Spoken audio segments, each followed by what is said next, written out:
Hello दोस्तों, नमस्कार। मैं हूं Anju Yadav. Learn with India 2024 के ऑनलाइन क्लास में आप सभी का स्वागत करती हूं। आज हम लोग बिहार स्पेशल से संबंधित 10 महत्वपूर्ण क्वेश्चन को हल करेंगे।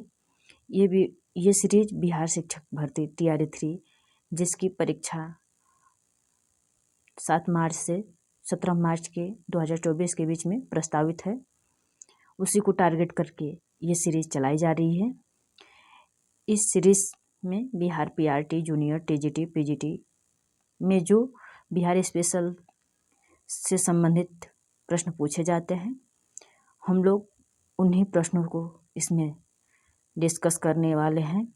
अगर ईमानदारी से आप लोग इस सेशन को देखते रहेंगे तो PRT हो या जूनियर हो, TGT, PGT हो, जो बिहार स्पेशल से प्रश्न बनते हैं, इससे बाहर नहीं जाएंगे और मैक्सिमम कवर कर ले जाएंगे।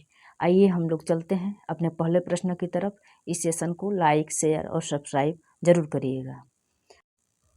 आज का पहला प्रश्न है, बिहार का निम्नलिखित हिस्सों में से कौन सा हिस्सा भूतात्विक दृष्टि से अपेक्षाकृत पुराना है?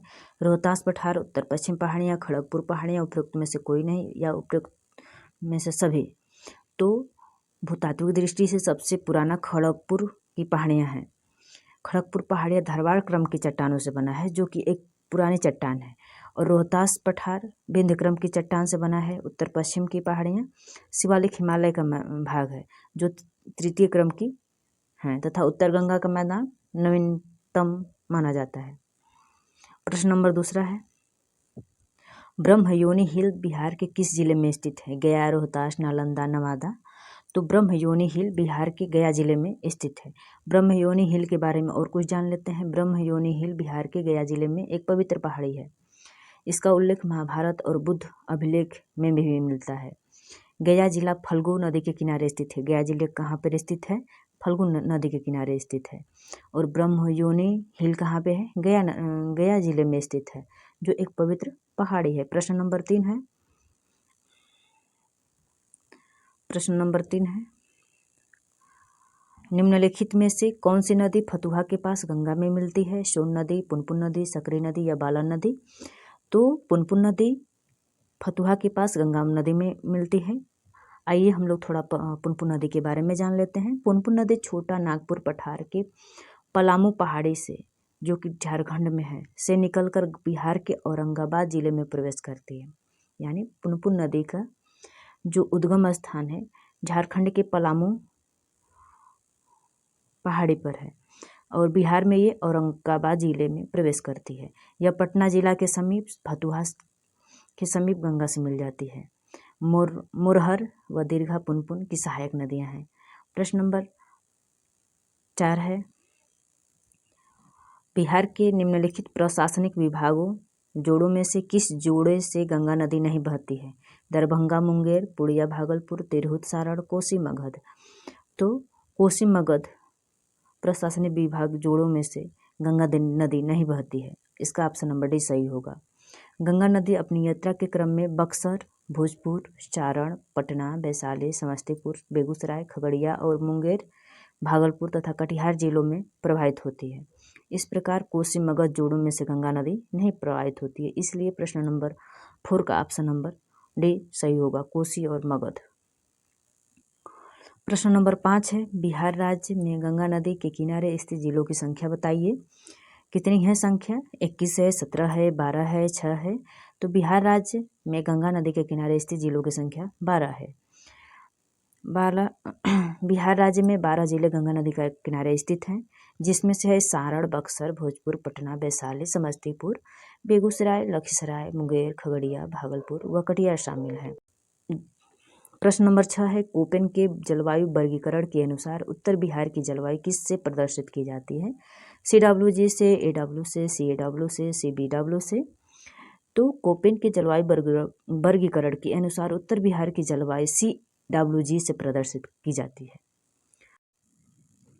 प्रश्न नंबर 7 है, बिहार के किस कृषि जलवायु क्षेत्र में सबसे अधिक जिले आते हैं? उत्तर पश्चिम, उत्तर पूर्व, दक्षिण पूर्व, दक्षिण पश्चिम?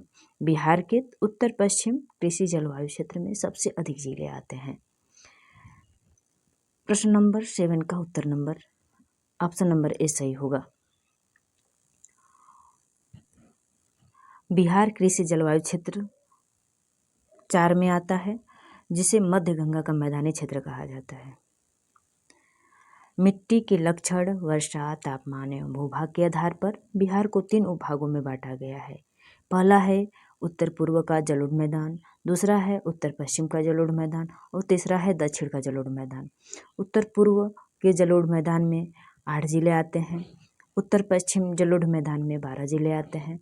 दक्षिण का जलोढ़ मैदान को पुनः 2 उपभागों में बांटा गया है, जिसमें से ए है दक्षिण पश्चिम का मैदान और दूसरा है दक्षिण पूर्व का मैदान। दक्षिण पश्चिम मैदान में 6 जिले आते हैं और दक्षिण पूर्व मैदान में 11 जिले आते हैं। इस प्रकार व्याख्या से हमें ये समझ में आता है कि प्रश्न नंबर 7 का ऑप्शन नंबर ए सही होगा। प्रश्न नंबर 8वां है, मुजफ्फरपुर, दरभंगा तथा चंपारण में जिलों में कौन सी मिट्टी अधिकांशतः पाई जाती है। प्रश्न दिया है मुजफ्फरपुर, दरभंगा तथा चंपारण जिलों में कौन सी मिट्टी अधिकांशतः पाई जाती है। काली मिट्टी, नवीन जलोढ़ मिट्टी, प्राचीन जलोढ़ मिट्टी या लाल मिट्टी। तो मुजफ्फरपुर, दरभंगा, चंपारण जिलों में नवीन जलोढ़ मिट्टी पाई जाती है। दरभंगा, मुजफ्फरपुर, चंपारण जिलों में नवीन जलोढ़ मिट्टी पाई जाती है। गंडक, बूढ़ी गंगा, बागमती आदि नदियों द्वारा प्रत्येक वर्ष वर्षा बाढ़ के पानी से लाए गए गाद के निक्षेप से नवीन जलोढ़ मिट्टी का निर्माण होता है। यह मिट्टी धान, गेहूं, पटसन, गन्ना जैसी फसलों के लिए उत्पादन में बहुत ही सहायक होती है।